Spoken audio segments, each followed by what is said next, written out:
understand how is this a little kid and she skins her knees without crying and just stands back up. And if you want to bounce off that and kind of, anyone can say something to that. So just maybe she's done it before. Okay. Like is like the theme of this story like perseverance? But also to Anthony's, it could be she's just a really tough little girl. Because I've met tough little girls. I'm a tough little girl. I like Exactly. But Jane's kind of theme could be perseverance because, like, I don't know who said it. She skins her. Oh, Anthony skins her knee and gets right back up. And you guys made your perseverance pact up here to fight through something that's difficult. That could be the theme. I like that. Go ahead, Kitty. We don't. It didn't say like where exactly 74th Street was. So what's your don't understand? And that's Like, if we were to go there, then how would we know like where exactly it is? so you're saying I don't understand if it's a real place or if it's a more of an imaginary. 74th Street is imaginary for the author. That's a good one. There are tough little girls. Anyone have a thought on that? Is 74th Street a real place? Kennedy's, clarification. Is it real or is it imaginary? Go ahead, T. I'm guessing it's real because there's 53rd Street, there's probably 4th Street.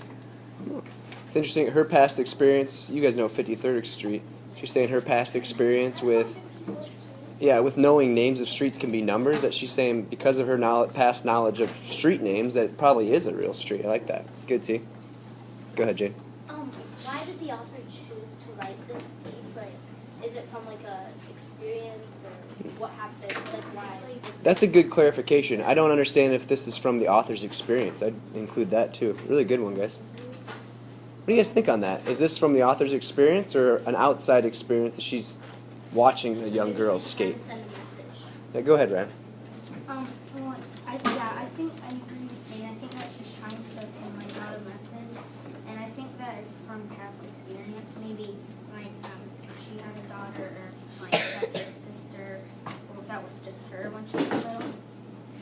Is there anything in the poem, Thomas, or anyone, that shows that it's past experience? When you look at the poem that says, yeah, this evidence says, yeah, that's her experience. That as an author, she's experienced. Go ahead. Well, I just wanted to say I've had an experience like this when I was trying to teach myself how to roller skate in our old unfinished recent. Yeah, exactly. And it does take perseverance, like Jane was saying. But is there any... I don't think it's past tense because it says she brushes, not she brushed. We're saying, is this from the author's past experience, not if it's past tense? Oh. So is the author writing because she's experienced this, or is she writing because she watched maybe a young girl in her neighborhood on 74th Street? She instead of I. Well, that's interesting. The pronoun choice, the point of view, it's not first-person point of view. What do we call if you use the pronoun he, she, and you're writing like you know the other person's thoughts or feelings, what do we call that point of view? Remember, Shreya? Third-person limited, yeah. Cool. Any other clarifications on this? It brings up a lot of clarifications because it's kind of a vague poem. It doesn't really say much about 74th Street. Yeah, Jane, go ahead. I think also because of it may be her, because of the detail that she puts in, like how it she says that she flops back over, just all the detail that she uses could show that it was her because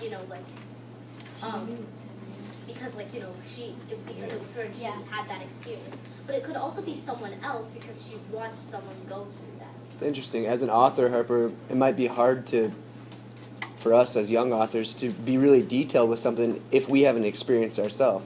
So writing a personal narrative is probably easier than writing about someone else in third person because you don't know how they felt. Good authors are able to do that, though. That's interesting that you bring that up. Okay. You guys go ahead. Summarizer is Emily. If you guys want to just jump back into your group and finish up the summarization. Alright. I think this was supposed to summarize perseverance because this little girl has a lot of it. That's pretty much Now, can we use our graphic organizer that we used in the past So like with the previous poem Fall Shot, we used our summarizing graphic organizer. Is it possible to use that on this one? I have a question to add. Okay, go ahead. Is this fiction or nonfiction? Because you can't really tell. It's kind of hard to tell about it. Yeah. Well, typically, what does nonfiction have in it? More information, like we're hearing in the background, and facts. I think this is more a poem of, I would say, fiction. See if you guys get together right now.